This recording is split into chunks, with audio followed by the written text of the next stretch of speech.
നമസ്കാരം. തിരുവല്ല മീഡിയ വാർത്തകളിലേക്ക് സ്വാഗതം.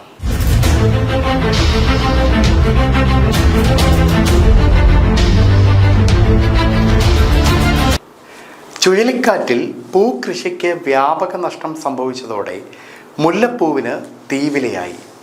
ഈ മാസത്തെ പ്രധാന കല്യാണ മുഹൂർത്തമായ കഴിഞ്ഞ ഞായറാഴ്ച 6000 രൂപയ്ക്ക് മുകളിലായിരുന്നു കിലോയ്ക്ക് പൂവില. ഞായറാഴ്ച മുഴത്തിന് 150 രൂപ വില കടന്നു. കഴിഞ്ഞ ദിവസം 3500 രൂപയ്ക്കാണ് മുല്ല എത്തിയത്.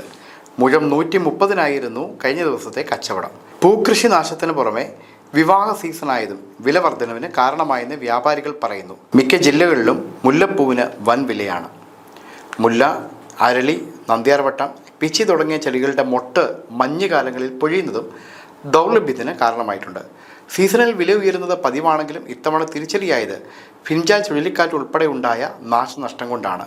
തമിഴ്നാടിൻ്റെ തെക്കൻ ജില്ലകളിലാണ് മുല്ലപ്പൂ കൃഷി കൂടുതലായി നടക്കുന്നത്. ഫിൻജാൽ ചുഴലിക്കാറ്റിനെ തുടർന്ന് തെക്കൻ ജില്ലയിലുണ്ടായ കനത്ത മഴയിൽ ഏക്കർ കണക്കിന് മുല്ലപ്പൂ കൃഷി നശിച്ചിരുന്നു.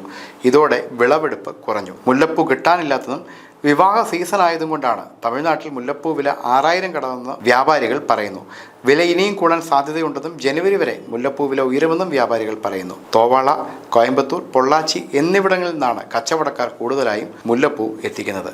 News desk, Thiruvalla media.